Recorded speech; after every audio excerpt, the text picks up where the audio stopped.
Welcome to the Talent to Learning Show podcast series, episode 61 with independent learning tech analyst John Lay. Today I interview Alessio Artuffo, president and COO of Docebo, the world's fastest growing LMS company, about the impact of AI in learning technology. You can find more of our fiercely independent content at talentedlearning.com. Well, welcome back, listeners. On this show, I am fortunate to interview the world's leading experts in extended enterprise learning technology from both the vendor and the practitioner perspectives. And today is no different. From the vendor expert side of the fence, we're lucky to have Alessio here to share his perspectives on how AI is changing Docebo and changing the learning systems industry. I've been covering artificial intelligence now for quite a few years inside the learning system space and seeing how it's spreading and growing. And it impacts all different areas of the learning system market, from things like content recommendations, automating administrative tasks, and like skill tagging, doing transcriptions of videos and translations, even content development. There's so much innovation going on. And as you may have suspected, Docebo is a leader in artificial intelligence inside of learning systems. So we wanted to bring Alessio here today to catch us all up to speed on all the great things they're doing in their solution and see how AI is impacting the industry and what we can expect going forward. So Alessio, welcome to the Talent to Learning Show. It's a pleasure to have you here. It's awesome to be here. Thank you, John, for having me. All right. Well, for those of you that don't know Docebo, I think it'd be hard because in my opinion, they're the most popular learning management system solution out in the market. And it's not just an opinion. I surveyed 150 different learning system solutions last year for our awards. And I asked, one of the questions is, name your number one competitor that you see in the marketplace, or name your top three competitors, actually. And Docebo's name came up 75% of the time as the number one competitor these solutions were running into in the marketplace. And my personal theory on that is Docebo is always first out with the new technology, from things like mentoring or social learning and gamification, extended enterprise in general, and now AI. And so the footprint of what you've been able to achieve and that you've been able to the vision that you set in place, Alessio, is just fantastic. But before we go any further into AI, tell us a little bit about yourself and about Docebo, and bring us up to speed on where the organization is in 2023, and then we'll dig into the serious stuff. Well, thank you, John. That was quite an introduction. I really appreciate it, and we value the contribution that your company brings to our market, and in education that you've done over the years in learning and extended enterprise has been just admirable. So kudos back to you. But to answer the question, look, Docebo, fast forward from the earlier days of becoming a learning management system in the enterprise space in 2012, back 10 years ago plus, we launched our first SaaS version. Fast forward to today, the company has about $160 million in revenues. The company is public as of 2019. We have more than 3,500 customers globally, and things have been amazing. We continue to grow globally. We currently call home not only Italy, which is where the business was originally funded, and then North America, in Canada, and the United States, where we've grown at the fastest rate. But we were doing amazing things in the UK, in Germany, in France. We continue our interest in investing also on the Middle East, and our latest global activities have been in the DACH region, in Germany in particular, and in Australia, really trying to satisfy and cover the APAC market. And these are the latest initiatives. But on the product front, which is, I know, what most people are more interested in, The company continues to grow thanks to the power of the flagship learning platform, which is designed for organizations, enterprises, and government organizations that want to use Docebo at scale for both internal and external use cases. And I know that today we're going to talk about AI, so I'm sparing for later what questions you may have on AI, but there's a lot going on that front as well. So how does AI play into the strategy? So, when did you first start thinking about AI in your product suite, and how does it impact your strategy, and kind of where are the areas? Big question. Where are the areas of impact with that technology? Tell us all about it. Yeah. So John, several years ago, our CEO Claudio Erba, who is an absolute technology fanatic and a true visionary in the space, in the sense that he has this greater ability to look at 5 years later and try to understand where the market's going. I think this is an unparalleled quality that he has. And, this quality has helped us to invest way earlier. I think 2017, 2018 is when we actually built our official formal AI lab at Docebo. We have a group of engineers that do true R&D, true research in the field of AI applied to our space, applied to our platform. And so I wanna underscore the fact that whilst the topic of AI is very hot and trendy and buzzy right now, frankly, it was a territory that we've spent a ton of time on in the past few years. Our product is filled with AI-powered or AI-centric areas. And just to not get too technical about it, but first and foremost, I would say we've launched not too long ago, it's been a year or more, a little bit more than a year, our content creation technology called Shape. And Shape is entirely an AI technology that allows companies to create content at scale and translation at scale. Just to be clear, it is not a direct competitor to your average authoring tool designed for advanced instructional design projects, but it's more of an advanced content creation technology to automate and produce fast content. And typical use cases are, product and marketing communications that a company may have to be executed fast and in multiple languages. So that's what Shape is exceptionally good at. It can start from a link, it can start from a document, and it's really capable, thanks to the AI algorithm, of summarizing and bringing to a sort of micro-learning approach, if you so desire, in a video format, tremendous amounts of content using its own library and its own AI algorithm.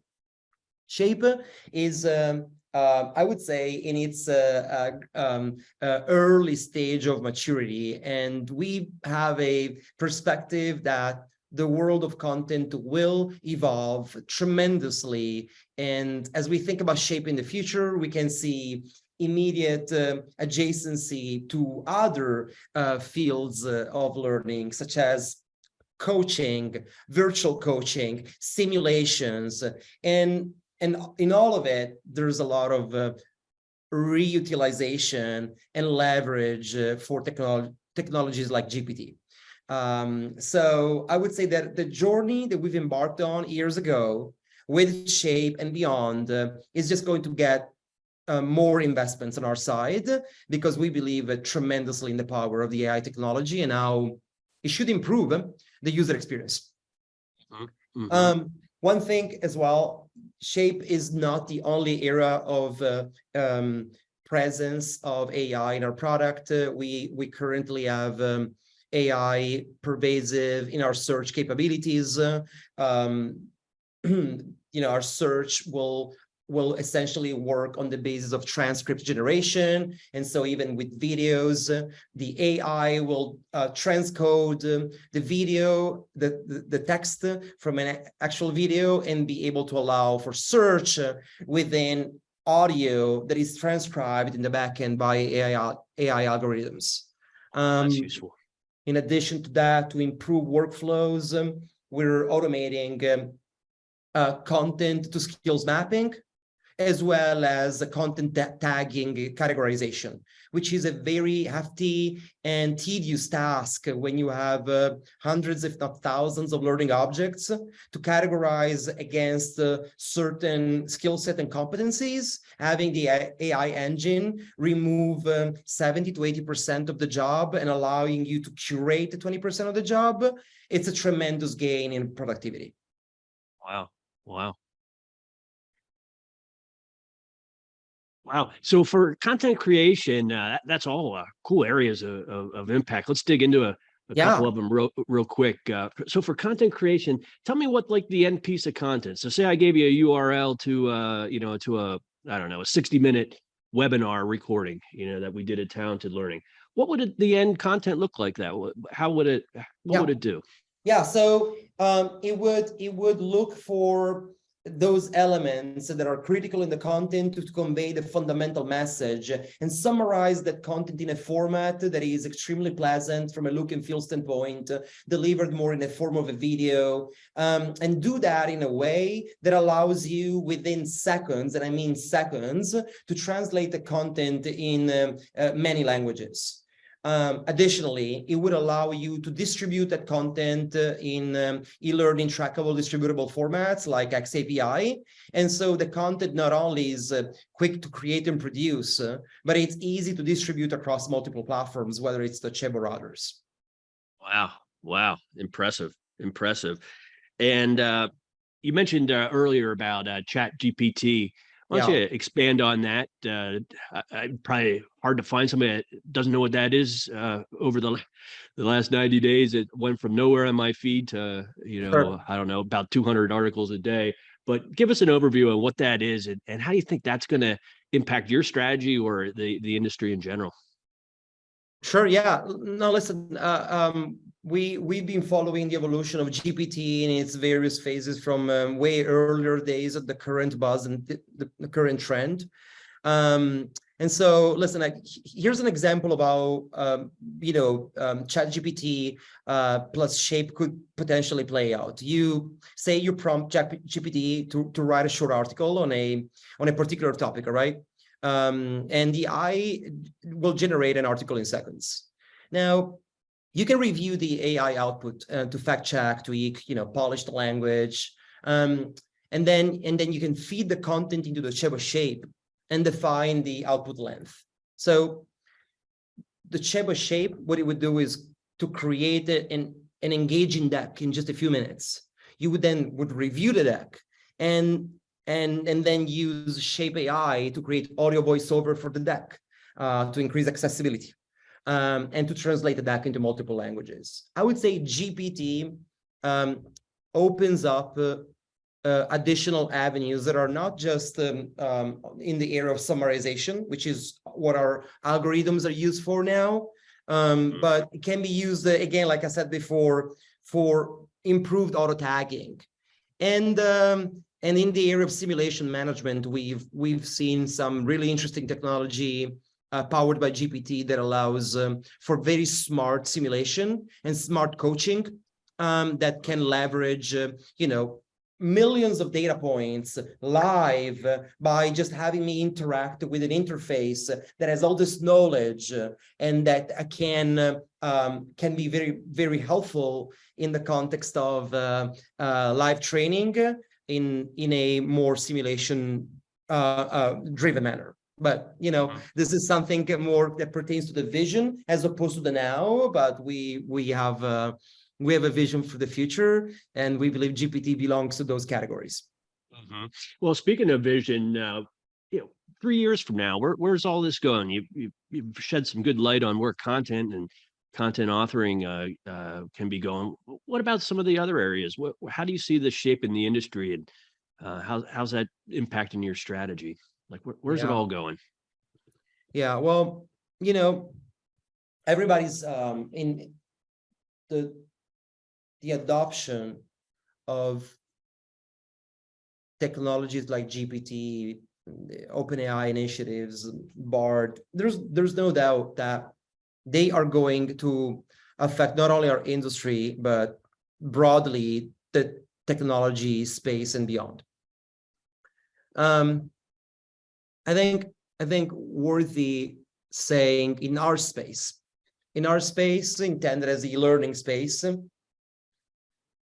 the approach to content creation will likely change.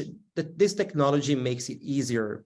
And what I love about it is it allows more and more the humans to be at the center of the qualitative work as opposed to of the quantitative work. It will be easier for content to be self-generated, and I can see where we are going to spend more time in qualitative parts of the content development process. It is not, I think, too much in the future to envision a world in which, for sure, the need for compliance content, for regulatory aspects of the business life will continue to have an enormous market in the way that we know of it today. However, there's going to be a lot of demand for software capabilities of platforms that are capable of capturing a need or a workflow or a skill or a career plan and create content rather on the fly, instead of relying on authored content with highly expensive content development processes and or highly expensive content catalogs. I believe the learning management industry will converge as well in when all this plays out, because it is only reasonable to believe that, let's imagine a even headless LMS for what it's worth, meaning an environment where the concept of enrolling somebody in a course, in my opinion, will be, we're going to chuckle at it in 3 to 5 years. Just the idea of having to enroll an individual in a given course, because we already possess, organizations possess the information of an individual that has a job to do today in their own capabilities, and that they want to go somewhere else from a career and mobility standpoint. And so why do we really need to make manual decisions of enrolling individuals in courses? It seems a little archaic. There's enough intelligence out there to understand learning styles, learning preferences, and learning needs based on skill set and observation. And I think there's going to be a change in the job market where learning administrators will be more experienced curators, will be learning curators for the employees or customers, as opposed to truly doing admin work. The world that we want to live in is a world where the tedious tasks need to be reduced. And I think this technology will help that and will make happy a lot of LMS admins that we hear from our customers all the time. Less clicking work and more thinking work. Wow. Great vision. You mentioned a lot of things, but one thing that struck me is that you keep talking about the current hype of AI.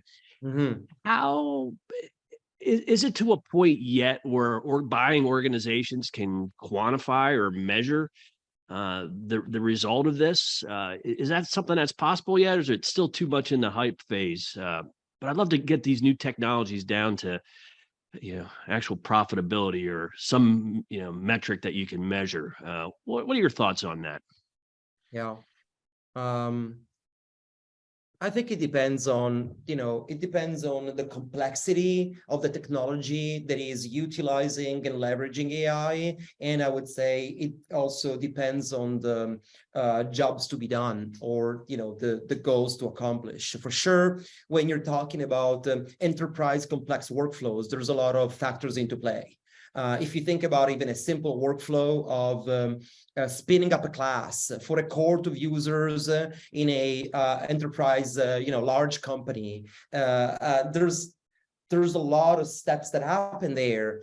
What I think we can measure pretty easily the impact of AI in our world is by simplifying the access to content creation and speeding that up. I think that's very well known, the average amount of time that it takes to go from course concept, learning objectives, storyboarding, content outline, content production, content review, metadata management, metadata upload, and all of that good stuff and fruition.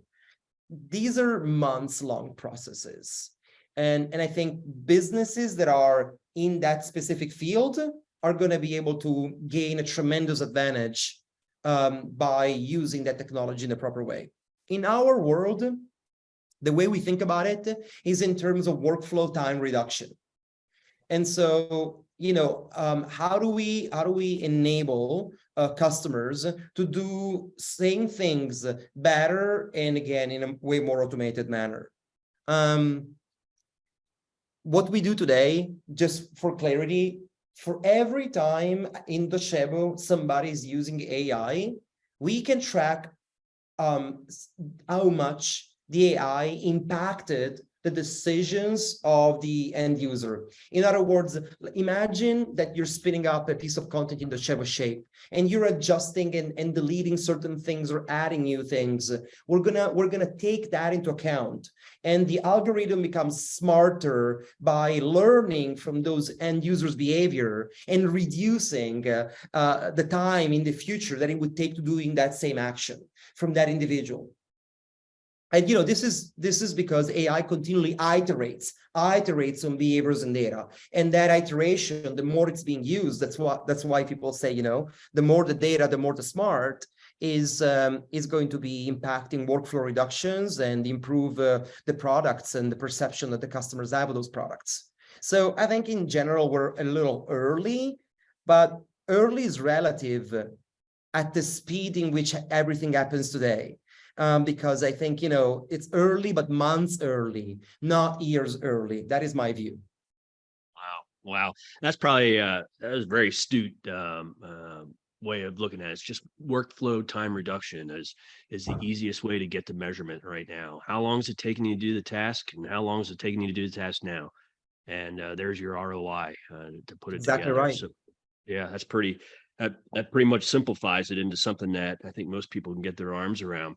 Well, we're already out of time already. So let's head to the last question. I always end the podcast with a good advice question. In this case, what would be your best advice to learning and development professionals of harnessing the power of AI? So say they're not doing it right now. I mean, obvious solution, and maybe they switch to your LMS, but maybe something a little broader than that. What steps should they start taking right now to prepare something? Maybe even that measurement we were just talking about. But that's an awesome question. So again, I think we'll continue to learn more, and advices are also the result of learning, and we will be learning ourselves as we experiment with it. Technology a lot more, but based on the current experience we have, I would say three things come to mind more than others, and there may be more, but the ones that I like to highlight are: number one, AI leverage doesn't mean ignoring the human factor. Gen AI is powerful and promising, and certainly it's going to become pervasive, but we don't see it as a substitute for people. I think I glanced over the concept before, but you still want your top performers to share their knowledge and expertise, right? ChatGPT is not a substitute for that, and you want your top performers doing qualitative work and not quantitative work that can be automated. And so again, I see it as an opportunity for professional life improvement as opposed to the fear of, is it going to take my job? As long as we stay flexible. with the logic of that our jobs are going to be impacted. Everybody's, they're going to be impacted and affected. But if we can take the opportunity in our favor, that is it. The second point is about security and privacy.